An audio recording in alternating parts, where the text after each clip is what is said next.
2025 भर्तियों का वर्ष आज ही सुनिश्चित करें अपना सिलेक्शन और डाउनलोड करें तैयारी कर लो ऐप। राजस्थान कर्मचारी चयन बोर्ड द्वारा करवाई जा रही थर्ड ग्रेड शिक्षक भर्ती के बीच में बोर्ड ने नया नियम लागू कर दिया है और एक बड़ा बदलाव कर दिया है।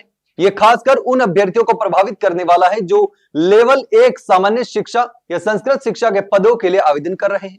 दरअसल बोर्ड ने संस्कृत शिक्षा विभाग के सामान्य और संस्कृत पदों के लिए अब 40% न्यूनतम मार्क्स यानी कि मिनिमम पासिंग मार्क्स आवश्यक होंगे, यह नियम लागू कर दिया है।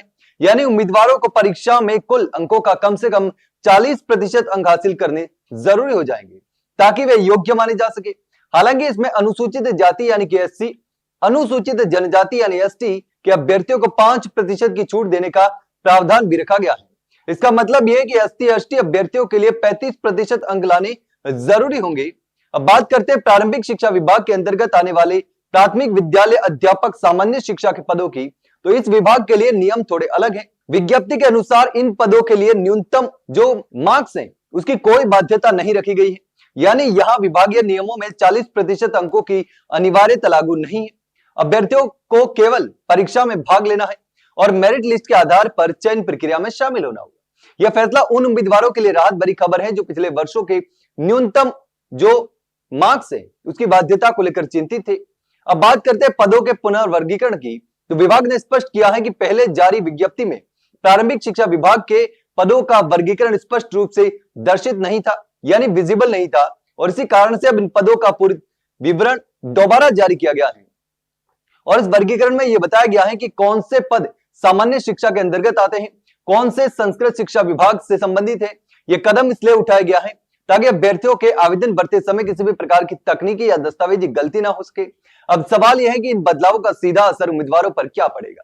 पहला, जो अभ्यर्थी संस्कृत शिक्षा विभाग के अंतर्गत आवेदन कर रहे हैं उन्हें अब 40% न्यूनतम अंक लाना अनिवार्य होगा। इसका मतलब है कि परीक्षा में प्रदर्शन को लेकर अब अधिक सावधानी रखी जाएगी। दूसरा, प्रारंभिक शिक्षा विभाग के उम्मीदवारों के लिए राहत है क्योंकि वहां कोई न्यूनतम जो मार्क्स है उसका नियम नहीं है, यानी यहां प्रतियोगिता मेरिट के आधार पर तय होगी। वहीं पदों के वर्गीकरण का पुनः जारी होना यह सुनिश्चित करता है कि भर्ती प्रक्रिया अधिक पारदर्शी और स्पष्ट हो सके। इससे भविष्य में किसी भी अभ्यर्थी द्वारा विभाग पर गलत सूचना या भ्रम फैलाने के आरोप न लगे।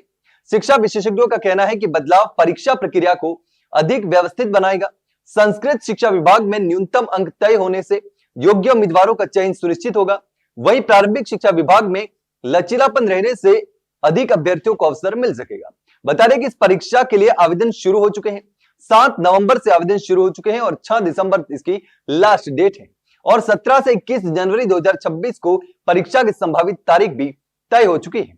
लेकिन इस पूरे मामले पर आप क्या सोचते हैं, कमेंट सेक्शन में कमेंट करके जरूर बताना। वही अगर जानकारी अच्छी लगी हो तो वीडियो को लाइक और शेयर जरूर करना, चैनल को सब्सक्राइब करना ना भूले। फिलहाल के लिए इतना ही, जल्द मिलते हैं एक नई जानकारी के साथ, तब तक के लिए नमस्कार।